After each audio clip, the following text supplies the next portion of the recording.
বাবা রাকিব, তোর বোনটা অনেক দিন হয়েছে বিয়ে হয়েছে। বাবারে, একটা দিন তো তুই গেলে না, তোর বোনটার একটু দেখলে না, তোর বোনটা কেমন আছে বাবা?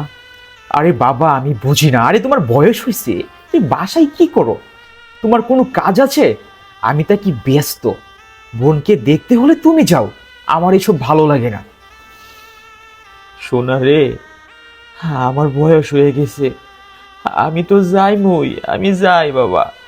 তোর বোন সারাক্ষণ কান্নাকাটি করে। বাবা, ভাইটারে নিয়ে আইলা না?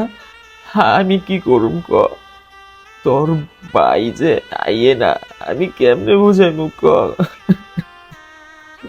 বাবা, আমি বুঝি না, আমার কথা বললেই কি যেতে হবে আমার? আমার জন্য কান্না করবে কেন সে? তার বিয়ে হয়েছে, আমাদের দায়িত্ব শেষ। এত কিসের আমি বুঝি না, নাটক করে।